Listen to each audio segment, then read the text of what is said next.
'cause we've been driving so long I can't remember how we got here or how we survived so long. I'm trying to run from her pride till you step out of my atmosphere. And I remember how I spent the 23rd feeling 6 feet under when I'm 30,000 feet in the air. Chasing that sun down so far east on westbound, feeling like the edge of this world is near. But you'll feel better when you wake up. Swear to God I'll make up everything and more when I get back someday.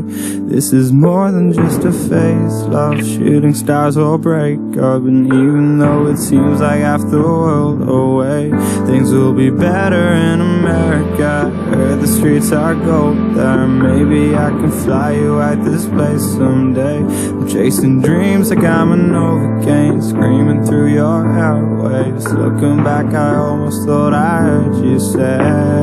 Now, people that are also hardcore Christians, that also follow the word of God very closely, but still would see like what you guys were doing at these funerals, holding up these signs protesting where a soldier who supposedly gave his life for our freedom, right? Supposedly they're over there fighting so that we could be safe here, and that you guys are out there with these signs. Like there had to be a lot of people that have like-minded views in Christianity, but still were furious at you people.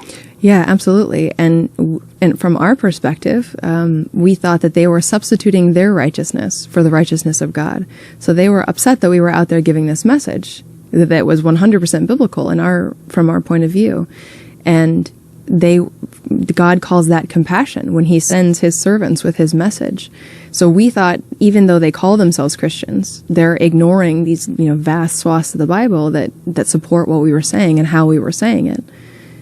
So, I mean, there was definitely a lot of pushback from people on all sides, and especially from other Christians.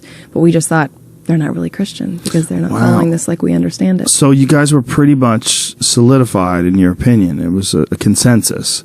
It was like everybody thought you were doing the right thing.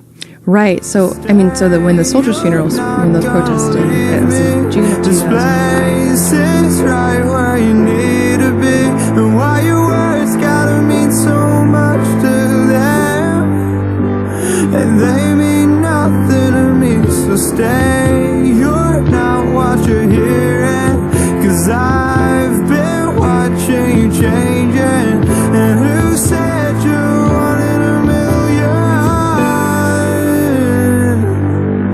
anyway? And so when that started to happen, it became almost like a game sometimes. And in hindsight, this makes me cringe, but it became like this game of trying to like show that we were going to get our message across no matter what any human being wanted, because we were so sure that this was what God wanted. Wow. What made you leave?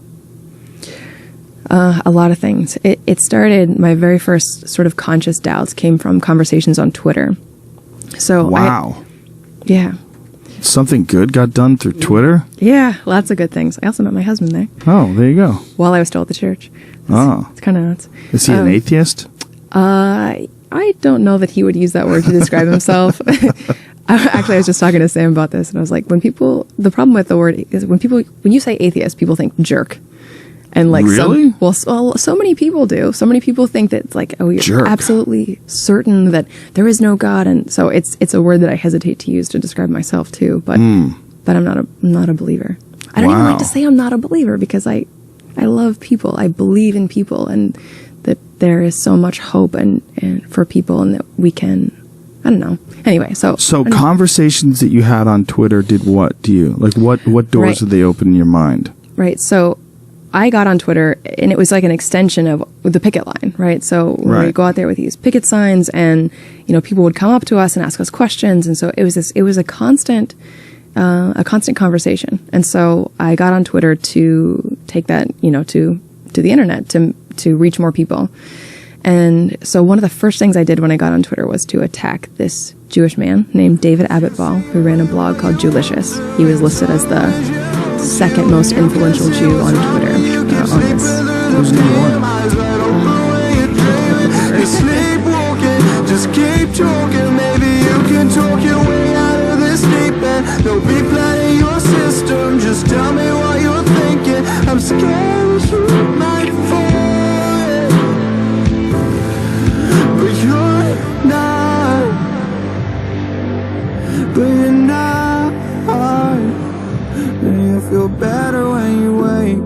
taking off your makeup. Sun always seems to wash our fears away, and it's always shining somewhere.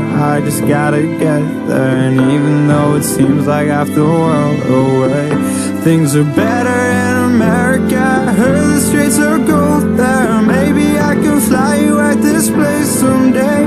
Chasing dreams like I'm an Novocaine, screaming through your airwaves. Looking back, I almost thought I heard you say,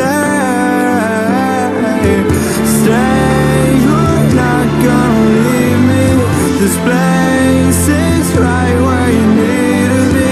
And why your words gotta mean so much to them when they mean nothing to me. So stay, you're not what you're hearing, 'cause I've been watching you changing. And who said you wanted a million? So much better now.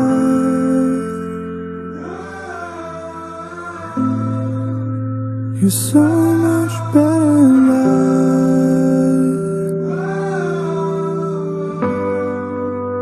You're so much better now. Stay, you're not what you're hearing, 'cause I've been watching you changing. And who said you were